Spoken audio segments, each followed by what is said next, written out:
దేవునికి మహిమ కలుగునుగాక. ఈ దినం దేవుని వాక్యం, రెండంతలుగా మీకు మేలు చేసేదనని నేను మీకు తెలియచేయుచున్నాను. గమనించినట్లయితే కనుక ఇక్కడ దేవుడు ఇశ్రాయేల్ ప్రజల గురించి మాట్లాడుతున్నాడు. ఏమని అంటే, బంధకాల్లో పడి ఉన్నా కూడా నిరీక్షణ గలవార్లారా, మీ కోటలో మీరు మరలా ప్రవేశించని, ఇక మీ స్థానంలోనికి మీరు మరలా రండి.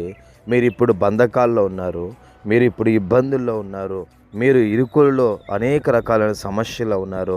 అయినప్పటికీ కూడా దేవుడు మమ్మల్ని ఖచ్చితంగా విడిపిస్తాడు, దేవుడు మాకు ఖచ్చితంగా సహాయం చేస్తాడు అనేటటువంటి నిరీక్షణతో ఉన్నావు కదా.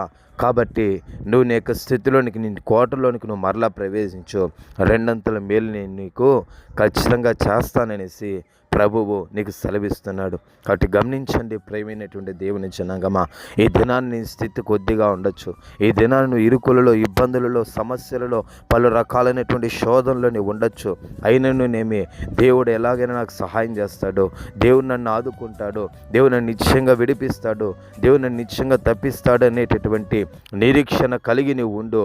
నిశ్చయముగా ఆ నిరీక్షణ వలనే దేవుడు నీకు గొప్ప కార్యం చేస్తాడు. ఆ నిరీక్షణ ఎన్నటికీ కూడా సిగ్గుపరచదు. ఆ యొక్క నిరీక్షణ, నువ్వు దేవుని యందు ఉంచినటువంటి నిరీక్షణ నువ్వు ఎన్నటికీ కూడా సిగ్గుపడేటట్లు చేయదు. కాబట్టి ఆ నిరీక్షణతో ఎదురు చూడు.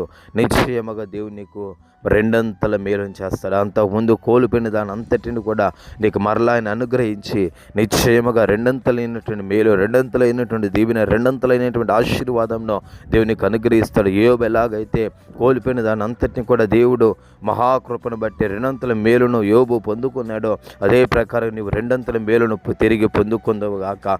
యేసు నామములో ఇది జరుగును గాక. పరిశుద్ధుడా, స్తోత్రాలు, వందనాలనైనా ఈ మాటలు మీరు దీవించి ఆశీర్వదించి బలపరచండి, కృప చూపండి.